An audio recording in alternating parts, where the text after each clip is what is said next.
Circuit court. Un autre regard sur l'économie. Jusqu'à 14h, circuit court avec Anne Le Gall et Maxime Switek. Bonjour Anne Le Gall. Bonjour Maxime, bonjour à tous. Quel est le programme du jour ? On va parler vêtements, shopping, mais on va essayer de ne pas être trop victime de la mode. On achète 4 fois plus de vêtements qu'il y a 40 ans. Nos placards débordent, la mode est devenue jetable. Et ce n'est pas sans conséquence sur les conditions de production ou sur l'environnement.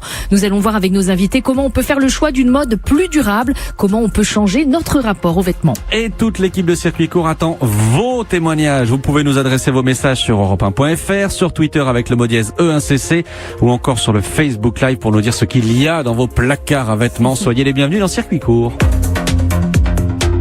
Bonjour Thomas Ebelé. Bonjour, merci pour votre invitation. Merci d'être là, merci d'être avec nous. Vous êtes le cofondateur de Slow We Are, une plateforme de référence de la mode éco-responsable.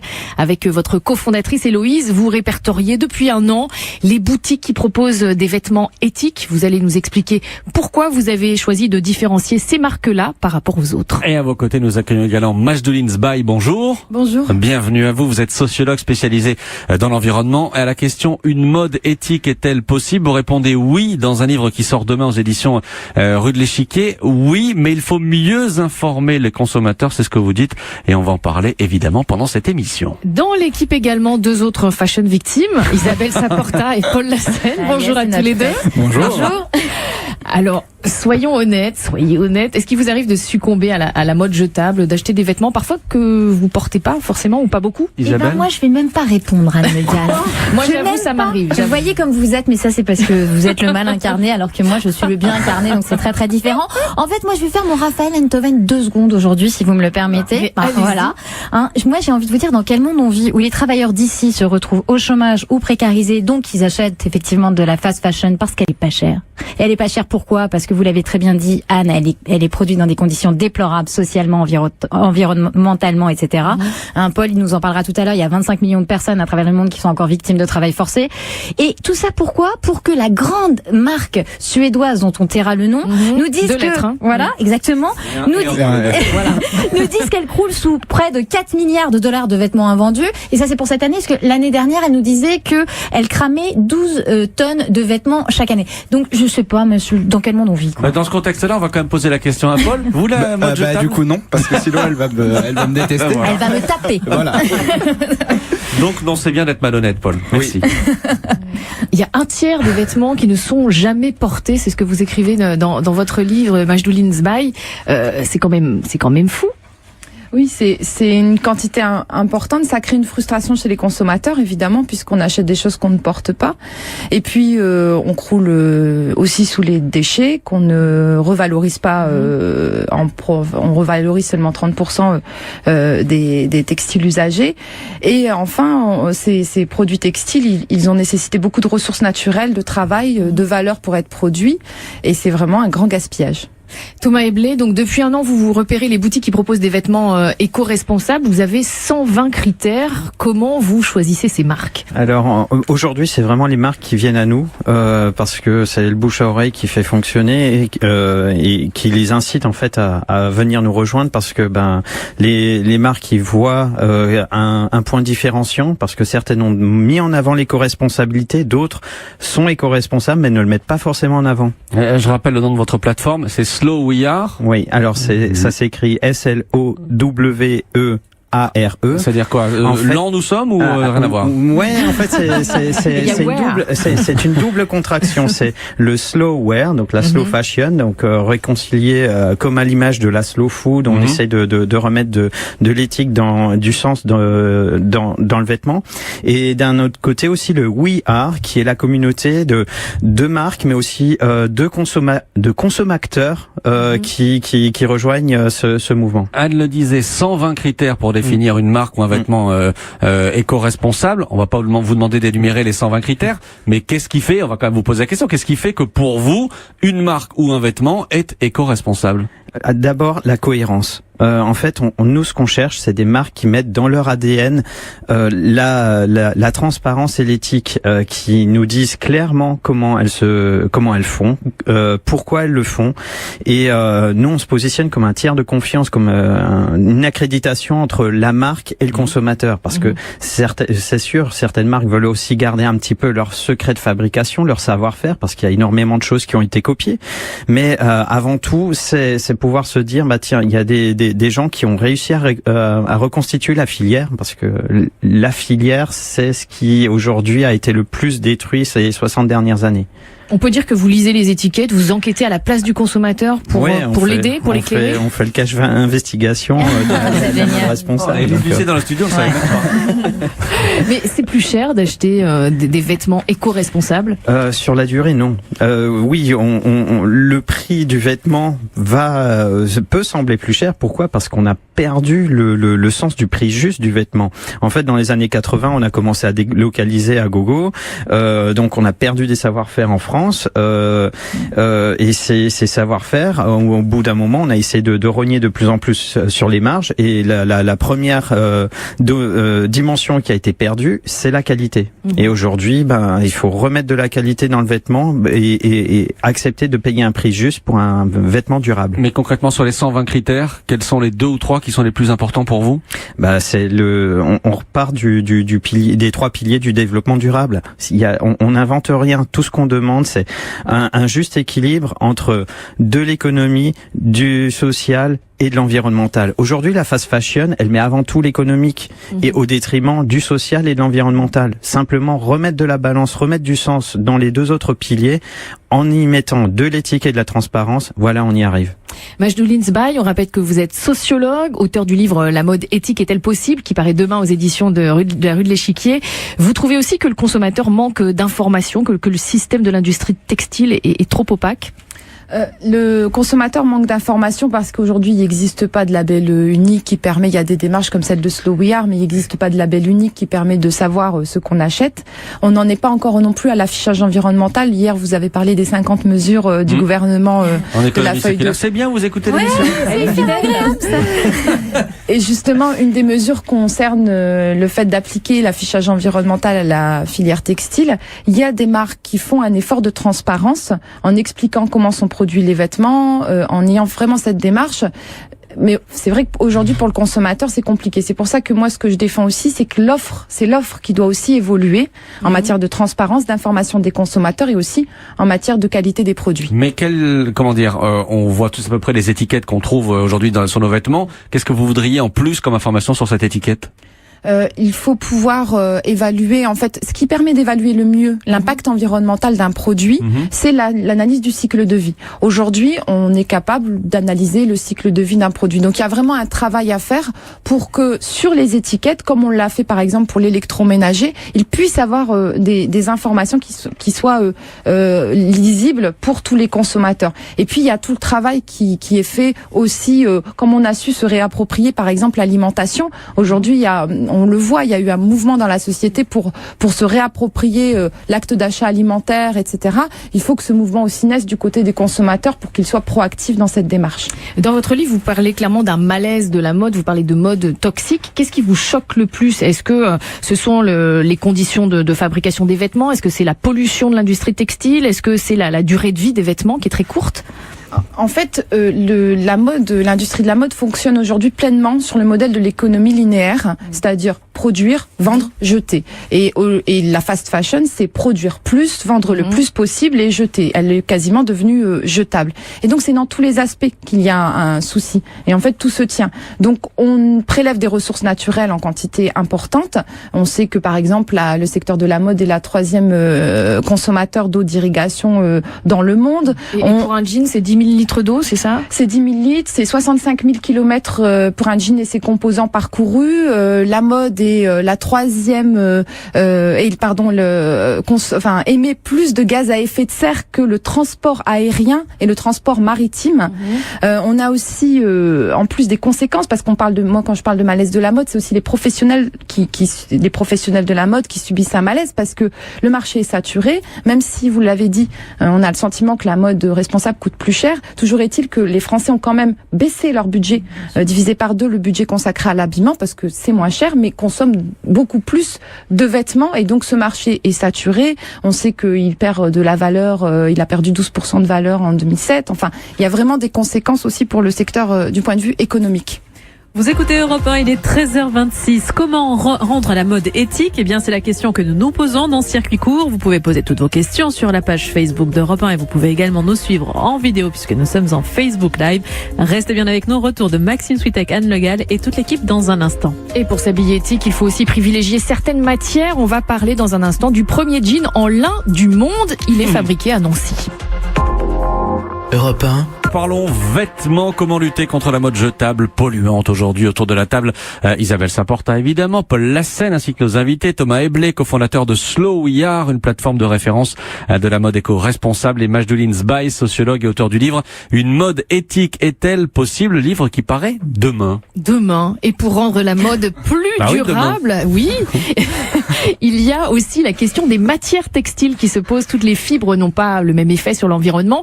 Alors, pourquoi il faut préférer d'ailleurs l'ortie ou le lin au coton ou au polyester? Parce que le coton, par exemple, si on compare un coton biologique à un coton classique, on a déjà 50% d'eau en moins qui est consommée. Le polyester, en termes d'émissions de gaz à effet de serre, c'est 2 fois plus que le coton. Donc à chaque fois, on revient à ce problème environnemental qui nous oblige effectivement, face à la finitude des ressources naturelles et à la situation de notre planète, à essayer de privilégier des matières qui sont plus écologiques. Et le lin a pour caractéristique de nécessiter, par exemple, beaucoup moins d'eau. En plus, c'est une fibre locale, donc si on veut être dans une relocalisation, dans des circuits courts, c'est vraiment une matière intéressante qui présente plein d'avantages, et y compris en termes de durabilité, c'est des produits qui peuvent être gardés très très longtemps. Eh bien justement, on va prendre la direction de la Lorraine pour découvrir un jean éco-responsable en lin, justement. Son créateur vit à Nancy. Il a planché des mois pour le concevoir. Arthur Elbaché. C'est pour en finir avec la traçabilité quasi impossible du coton, en finir avec les milliers de litres d'eau utilisés pour sa culture, en finir aussi avec les conditions de travail en Asie, en finir enfin avec le désastre écologique des teintures de jeans déversées dans les rivières. C'est pour toutes ces raisons que David Ao a créé cette première mondiale, un jean en lin. Il faut savoir que la France est le premier producteur de lin au monde. 60% des fibres de lin mondiales viennent de l'Hexagone. Elles sont cultivées entre Caen et Dunkerque. On fait teinter du côté de la Gorgue dans le 59, dans le nord de la France encore. Une fois que c'est teinté en fil, on envoie le tout pour être tissé du côté de Russe-sur-Moselle dans les Vosges. Et une fois que c'est tissé et stabilisé, on le reçoit chez nous à Nancy pour être fabriqué en pantalon. Tout le monde nous a dit non mais vous êtes fous de faire du lin, vous n'arriverez jamais à le stabiliser, etc. Uniquement pour la stabilisation, je crois qu'on a planché 8 mois. Et on a trouvé une technique, malheureusement, que je peux pas vous dévoiler parce que ça fait l'objet d'un brevet. C'est top secret. C'est secret, ouais. Le jean en lin nancéen est facturé 160 €. Prochaine étape, la version bio, évidemment. Nancy, Arthur Elbaché, Europe 1. Et voilà pour ce reportage top secret. Donc Thomas Eblé, on a cherché, on les a pas trouvés cette jeans en lin sur votre plateforme Slow We Are. Vous les connaissiez? Oui, ils ont pris contact avec nous dès le lancement de leur campagne de crowdfunding. Nous, c'est vrai qu'on essaye aussi d'accompagner des jeunes startups, mais on a besoin aussi d'en savoir plus avant le lancement des campagnes pour vraiment s'assurer qu'ils vont faire les choses bien et pouvoir les aider au mieux derrière. Mais méfiant en fait. Pardon? Vous êtes méfiant en fait. C'est un peu notre savoir-faire. Enfin, c'est notre marque de fabrique. Aujourd'hui, vous êtes paranoïaque en fait, moi, voilà. Non, vous l'avez très bien dit avant, Anne. La problématique aujourd'hui, c'est que si on veut avoir une filière qui soit labellisée de A à Z, il faudrait avoir toutes les filières qui se retrouvent ensemble. Et ça, aujourd'hui, personne n'ose le faire. On vous parle d'ISO 26000, mais il faudrait que tous les acteurs de la chaîne puissent le faire. Aujourd'hui, il y a que les petites marques, les jeunes marques qui suppriment les distributeurs, enfin les intermédiaires, pour pouvoir vraiment s'assurer d'avoir une complétude et une transparence totale, une traçabilité totale sur leur chaîne de valeur. Et là, quand on parle du lin, on parle aussi tout à l'heure de l'ortie. Ce sont des matières que vous retrouvez de plus en plus fréquemment chez les marques que vous labellisez? Oui, de plus en plus, parce que d'une part, elles nécessitent pas de pesticides. d'herbicides ou d'engrais, le lin, c'est une plante géniale parce qu'elle arrive à régénérer les sols. Donc pour faire de la conversion d'une agriculture conventionnelle vers du biologique, c'est une plante qui est top. Et Majdouline Zbaïf, vous avez aussi parlé du rami tout à l'heure. On découvrait un peu le rami. Vous connaissez le jeu avec Paul Lassène, mais c'est tout. C'est tout, pas plus. Non, mais c'est des exemples de fibres comme ça qui peuvent être méconnues, mais qui sont un dérivé de l'ortie. Il y a aussi aujourd'hui beaucoup de recherche et développement sur des nouvelles matières qui peuvent être même des sous-produits de production alimentaire. Il y a des gens qui travaillent aujourd'hui sur de la viscose à partir de cellulose, d'agrumes en fait, de citron et d'orange, etc. Et donc il y a énormément de potentialités dans les recherches aujourd'hui qui sont des matières biosourcées, écologiques et qui en plus sont des sous-produits de l'alimentation dont on n'exploite pas des terres arables pour faire plus de textiles. Mais juste une question, le jour où on aura abandonné le coton et qu'on fera plus que du lin ou que de l'ortie, est-ce qu'on va pas avoir les mêmes dérives ou les mêmes problèmes que ce qu'on connaît aujourd'hui avec le coton par exemple ?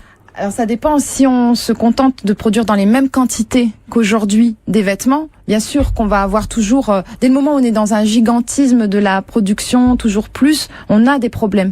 Ce qu'il faut, c'est pouvoir produire ce dont on a besoin, changer le modèle de consommation, c'est-à-dire consommer moins mais mieux. Et puis, il y a un formidable vivier de matières premières que sont les textiles usagés, les textiles à recycler. Et ça, on en parlera notamment en fin d'émission. Oui, et pourquoi pas tout de suite d'ailleurs, moi ça m'intéresse d'en parler aussi du vêtement de seconde main, du vêtement d'occasion. Vous en portez, vous ? Ah oui, je porte essentiellement cela. Moi, je teste d'abord sur moi, et je pense que ça marche, je pense que ça marche assez bien. Non, je suis vraiment, j'essaie d'expérimenter aussi. Et du coup, le vêtement de seconde main, il faut savoir que dès aujourd'hui, on a déjà 43% des Françaises qui déclarent qu'elles achètent des vêtements de seconde main. J'ai bien aimé la précision, des Françaises. Des Françaises. Oui, des Françaises. C'est vrai que c'est une étude un peu genrée, mais en tout cas c'est intéressant. La deuxième étude intéressante qui vient d'être publiée, qui est une étude d'un organisme qui prévoit qu'en 2027, le marché de la fripe, donc du seconde main, représentera plus que le marché de la fast fashion. Donc ça a un double intérêt. D'abord de dire que dès aujourd'hui, ce modèle de consommation existe, qu'il est déjà un peu plus accepté qu'avant par les Français.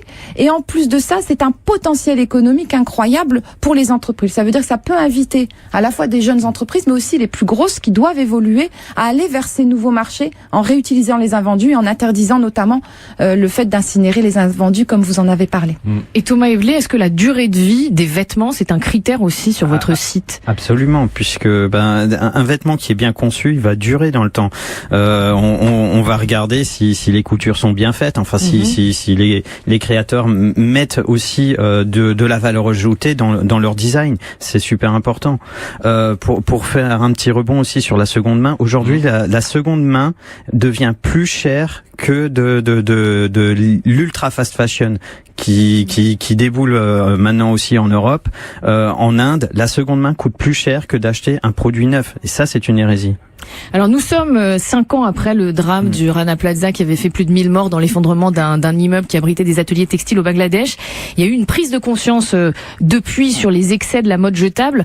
On se demande quand même si les choses ont changé. Vous vous êtes posé la question, Paul Lassène. Est-ce que les marques ont vraiment modifié leurs pratiques ? Ça a changé sur 2 points et ça concerne les gens qui travaillent dans cette industrie. D'abord la sécurité, puisque quelques jours après ce drame du Rana Plaza, plus de 200 entreprises ont signé un accord avec les syndicats de plus de 1000 usines avec l'objectif en 5 ans d'assurer la sécurité, je cite, élémentaire des travailleurs du textile. Donc c'est même pas quelque chose de révolutionnaire, c'était juste les règles de base de sécurité.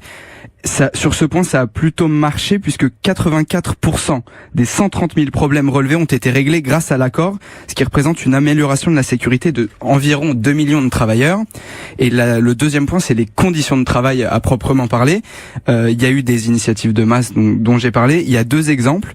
Primark, qui après l'événement du Rana Plaza a donné plus de 15 millions de dollars aux victimes, dont 11 millions pour le traitement à long terme des problèmes de santé, etc. Donc pour améliorer la santé. Et l'autre exemple, c'est la marque suédoise à 2 lettres et un et au milieu, H&M, qui a imposé à certaines usines avec lesquelles elle travaillait d'instaurer des votes pour avoir des délégués syndicaux, des votes, des élections complètement libres. Voilà. C'est trop gentil quand même. Hein. C'est très gentil. C'est trop gentil d'avoir. Encore une fois, c'est ce que vous disiez, on est à la base, on est dans l'élémentaire. Hein. Quel impact ça a eu sur les consommateurs? Alors, c'est à mon avis très dur d'avoir une idée à l'échelle mondiale. En France, il y a quelques chiffres. En 2017, il y a 22% des Français qui disaient avoir acheté des vêtements conçus dans une démarche de développement durable, et près de 50% qui disaient avoir acheté ou revendu des habits déjà portés.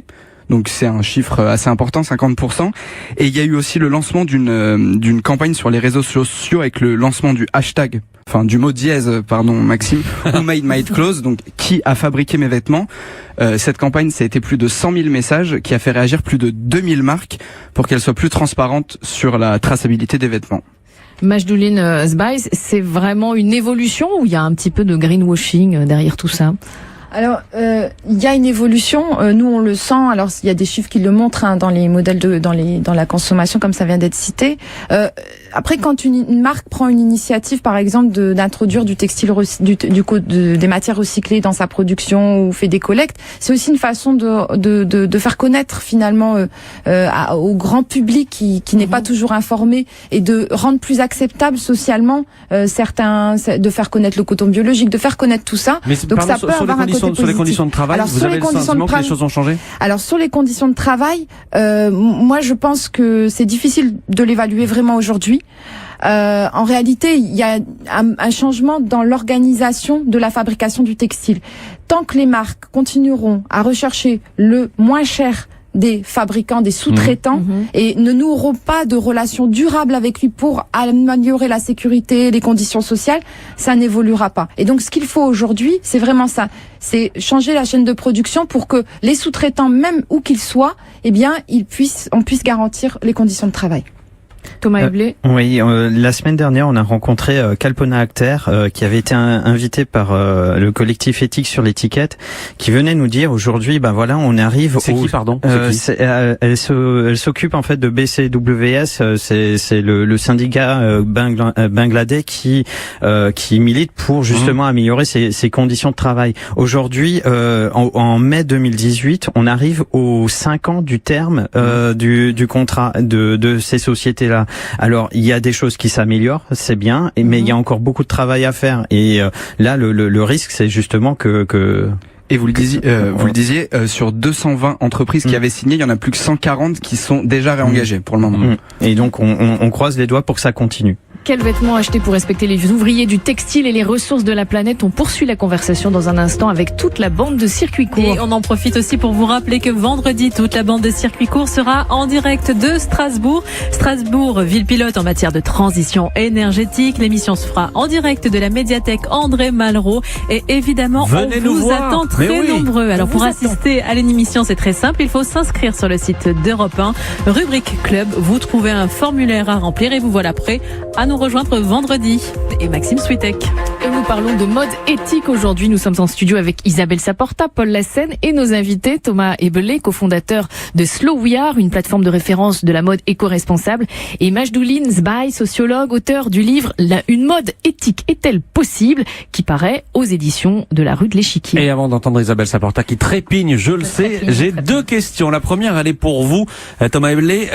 Question de Nicolas Lemonnier, qui est venu nous voir il y a pas très longtemps dans cette émission, qui dirige Run Ecoteam, qui est une association qui encourage les joggeurs à ramasser les déchets pendant qu'ils font de la course, etc. Nicolas Lemonnier nous dit coucou, l'équipe de Circuit Court, ça c'est nous. Oui, coucou, il nous dit coucou. Chez Run Ecoteam, on aimerait courir en chaussures éco-responsables, donc chaussures de sport. Est-ce qu'il y en a? Est-ce que vous avez des marques de sport aujourd'hui éco-responsables? Alors, il y a des équipementiers qui commencent à s'y mettre. Ça va plus être sur du vêtement technique que de la basket. Aujourd'hui, la basket éthique, c'est surtout la sneakers, donc c'est pas vraiment la basket qui est faite pour aller faire du sport. Pas pour aller faire du sport. Bon ben voilà, désolé Nicolas Lemonnier. Et j'ai une autre question, Vincent Drouet. Vincent qui nous demande, donc ça va être pour vous, Majdouline Sbaïs, ce sont les fabricants ou les consommateurs qui cherchent le toujours moins cher? Je pense que il y a malheureusement des deux, c'est-à-dire que il y a effectivement des consommateurs qui sont dans une recherche d'économie ou simplement Parce qui qu'ils ont n'ont pas les moyens de payer plus cher non plus. pas les moyens ou qu'ils ont parfois envie aussi. On est dans une société du loisir avec des magazines de mode, avec des médias qui amènent aussi des stratégies marketing aussi très offensives, qui amènent aux gens à désirer aussi beaucoup de choses. Et parfois, ils préfèrent avoir beaucoup de vêtements, en changer très souvent, voire ne pas les porter, simplement céder à l'acte d'achat qui est devenu un loisir, d'aller faire du shopping, que d'avoir cette réflexion. Et d'un autre côté, l'offre n'aide pas non plus, parce que on a adopté ce modèle et on sait plus en sortir aujourd'hui, produire plus, vendre plus. Donc je pense que des deux côtés, il y a effectivement cette tendance. Le cercle vicieux par excellence, quoi, Voilà. en fait. Exactement. On Isabelle. peut s'habiller éthique et branché, Isabelle. Vous Alors, êtes convaincue écoutez, ou pas moi je suis complètement convaincue. Il se trouve que quand même que Madeleine Spy, vous m'avez sapé le moral pour la semaine là en annonçant que c'était que la mode était quand même le 3e consommateur d'eau d'irrigation au monde. Ça m'a vraiment flingué parce que c'est quand même savoir qu'on gâche de l'eau finalement pour quelque chose qui n'est que futilité, c'est quand même assez absurde. Thomas Ebélé, je vais même vous remonter encore plus le moral sur le lin parce qu'il y a aussi la filière bleu blanc cœur qui est assez géniale et qui fait que en fait en nourrissant les animaux avec du lin, vous avez plus d'oméga 3 donc de bons gras que d'oméga 6 de mauvais gras. Donc c'est bon, la graine est bonne pour nos animaux et après effectivement avec les fibres on pourra faire de la mode éthique, donc réjouissons-nous, ça c'est un cercle vertueux par excellence. Pour revenir à la question de notre auditeur et à ce que vous disiez Madeleine Spy, c'est vrai qu'on est dans un cercle vicieux parce que quand on prend les chiffres des 15 dernières années, on se rend compte que la production de vêtements a doublé, qu'à côté de ça la dépense des consommateurs depuis les années 60 a été divisée par 2 comme vous l'avez très bien dit. Donc c'est vrai qu'on voit bien qu'on garde en moyenne nos vêtements 2 fois moins de temps qu'avant. Donc on voit bien qu'on est dans un cercle complètement vicieux. Moi je comprends effectivement ce qu'a dit l'auditeur, c'est-à-dire comment on s'en sort à partir du moment où finalement, c'est ce que je disais au départ, c'est presque philosophique, c'est-à-dire que les gens n'achètent pas de la fast fashion pour le plaisir d'acheter de la fast fashion, c'est parce qu'ils n'ont pas suffisamment d'argent souvent. Donc c'est vrai qu'on est dans un truc où finalement le modèle capitalistique tel qu'il est fait que les gens d'ici sont précarisés au chômage ou gagnent pas très bien leur vie, que effectivement ces grosses boîtes délocalisent ailleurs pour pouvoir se comporter comme des sagouins. Et du coup, moi je veux bien effectivement le pouvoir du consommateur, je suis à fond avec vous, mais il va falloir que effectivement politiquement il y ait des actes forts aussi et effectivement des actes forts au niveau européen et mondial. Moi, je souscris tout à fait. C'est pour ça que je dis que moi, je pense qu'il faut pas mettre toute la responsabilité de cette évolution sur les épaules des consommateurs. Il y a des évolutions réglementaires. Encore une fois, j'ai bien écouté votre émission hier, mais pas seulement. J'ai lu aussi les 50 mesures de la feuille de route sur l'économie circulaire. Par exemple, imaginez qu'on arrête d'incinérer, de se débarrasser des invendus, qui représentent une part importante. Alors, on produit, une partie n'est même pas achetée. Tout est vendu, 45% est acheté en solde, les marges se réduisent, le marché est saturé, tout ça je l'ai déjà dit. Et puis à la fin, on brûle. Si on décidait d'arrêter, qu'on interdisait cela, ça veut dire qu'on oblige les entreprises à repenser leur processus de fabrication des vêtements, puisque ces matières pourraient être réemployées, y compris d'ailleurs simplement les customisant. Ça recréerait aussi de l'activité ici, des emplois, etc. Donc il y a énormément d'initiatives, de possibilités qui peuvent être permises par des évolutions réglementaires, par exemple, et ça demande une volonté politique, mais on est en bonne voie puisque c'est en train d'être traité. Et puis dans pas très longtemps, nous organisons un forum de la mode circulaire qui va permettre justement de faire le point sur toutes ces potentialités, y compris en termes de création d'activités et aussi de réduction de l'impact de la filière sur l'environnement. On tente d'être un peu moins victime de la mode jetable aujourd'hui et pour cela, pour le choix musical du jour, on a choisi quelqu'un qui est au-delà des modes. Voici David Bowie, Fashion. David Bowie, Fashion. Ça veut dire mode. Exactement, mais quel anglais? Non, quel mais niveau? je le dis, voilà, je le dis. On parlait rapidement du budget vêtements. Il faudrait peut-être aussi changer notre regard sur le budget vêtements. Thomas Oblé. Oui, aujourd'hui, on consomme du vêtement typiquement surtout en solde. Plus de 45% des vêtements sont achetés soldés. Donc, au final, le prix soldé, c'est le prix grosso modo juste. Et donc, quand il est pas soldé, c'est vraiment de la surmarge. Remettre le consommateur, on n'est pas là pour l'éduquer, on est là pour le sensibiliser. Il faut qu'il transite à sa vitesse vers une mode éthique. Tout peut devenir mode éthique à partir du moment où on prend soin de son vêtement. Donc ça veut aussi dire acheter des pièces dont on a vraiment besoin, qu'on a envie d'avoir, qu'on a envie de porter, et qu'on entretient. Parce que 50% de l'impact environnemental d'un vêtement, c'est le consommateur. Nous, quand on le met dans la machine. Donc porter un vêtement plus de 30 fois, c'est le rendre éco-responsable, même s'il n'est pas éthique à la base. Donc plutôt privilégier le fait de budgéter et donc d'investir en fin de compte dans sa garde-robe qui elle va être durable et qui va pouvoir être réutilisée par la suite. Europe 1, il est 13h53, il est question de mode éthique aujourd'hui dans Circuit Court. Vous pouvez bien sûr toujours réagir sur Twitter avec le hashtag E1CC. Retour d'Anne Le Gall, Maxime Switek et toute l'équipe dans un instant. Et on va aller au bout de la logique de cette émission. On sera avec une créatrice de mode qui crée les vêtements à partir de chutes de tissus. À tout de suite. Europe 1, Patrick Cohen, Circuit Court. Dernière partie de Circuit Court avec Anne Le Gall et Maxime Switek. Pourquoi et comment acheter des vêtements éthiques et durables? C'est la question du jour. Nous sommes avec Isabelle Saporta, Paul Lassène et nos invités, Thomas Eblé, cofondateur de Slow We Are, plateforme de référence de la mode éco-responsable, et Majdou Linsbaï, sociologue, auteur du livre Une mode éthique est-elle possible, qui paraît demain aux éditions Rue de l'Échiquier. Et nous sommes également en ligne avec Aurélie Janssem. Bonjour Aurélie. Bonjour Maxime. Merci d'être en direct avec nous. Alors vous êtes la co-créatrice de la marque de sacs et de chemises en jean Rive Droite Paris. Qu'est-ce qu'ils ont de particulier, vos vêtements et vos sacs? Alors bonjour à tous, déjà je suis vraiment ravie d'être avec vous aujourd'hui. Alors je rectifie juste un tout petit point, c'est une marque de sacs et d'accessoires, pas de chemises. D'accessoires, pardon. Donc effectivement, il y a des chemises aussi sur le site. Il y a des vestes en jean pour les enfants, effectivement. Ah, voilà. Ah non, mais allez regarder quand même, attendez. Ah bah j'espère, je vous remercie d'ailleurs. Donc en fait, la spécificité de Rive Droite, c'est avec Rive Droite, on a voulu montrer qu'il est possible de créer des produits qui sont cool, 100% éco-conçus, fair trade et au prix juste. Thomas en parlait à l'instant, le prix il est fondamental pour nous notamment parce que c'est un levier pour permettre au durable de devenir vraiment le nouveau standard de la mode. On ne peut pas convaincre les consommateurs si le prix est décorrélé de la réalité de ce qu'ils achètent. Mais les chutes de tissu, vous les trouvez où? Au Maroc. En fait, on achète au Maroc là où mes associés vivent. Donc, je suis associée avec Sophia et Yasmine qui vivent à Casablanca. Donc, on achète tous nos tissus. Donc, c'est du coton qui est recyclé ou des chutes de production de jeans qui travaillent pour des grandes maisons de jeans. Donc, on les achète sur place. On transforme tout sur place. Donc, en fait, tout est fait dans un rayon de 20 km à peu près. Et on a aussi également des doublures qui nous servent des fins de rouleau, qui viennent du prêt-à-porter, qui nous servent à faire les doublures de nos sacs, de nos pochettes, de nos trous de toilette, etc. Et en parallèle, pour monter toute cette production, on a créé un système qui est innovant. En fait, on travaille avec des couturiers qui sont au Maroc, à Casablanca, qui sont des couturiers d'expérience, mais pour plein de raisons, ils se sont retrouvés dans des situations précaires. Et nous, on leur insuffle cet esprit entrepreneurial, celui qui nous porte avec Rive Droite. En fait, on veut qu'ils prennent leur destin en main par le travail. C'est vraiment cette notion d'empowerment par le travail.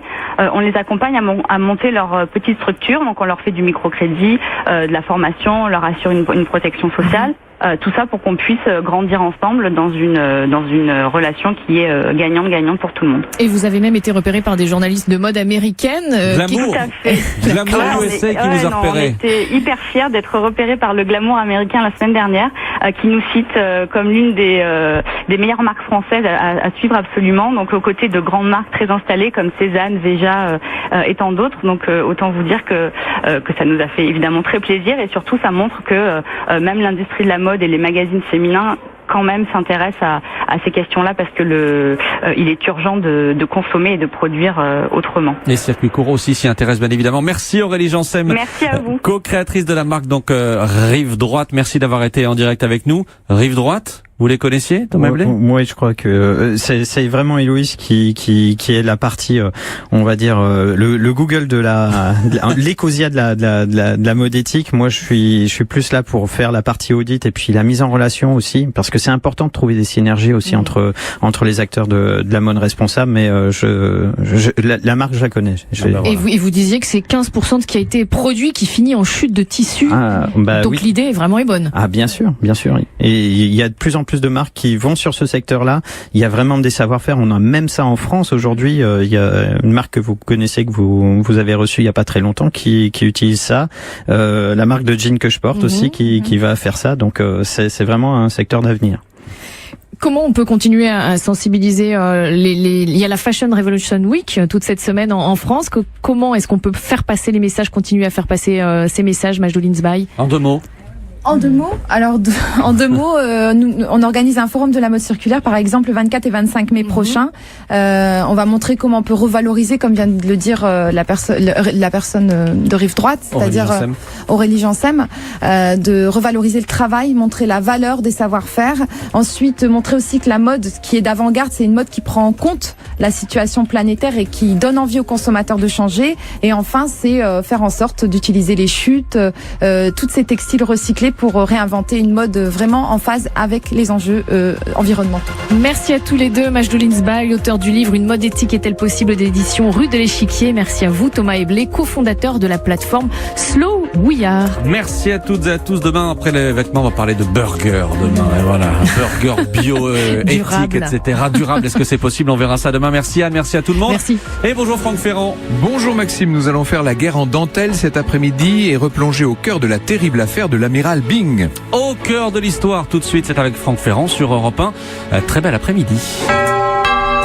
Merci d'avoir choisi Europe 1.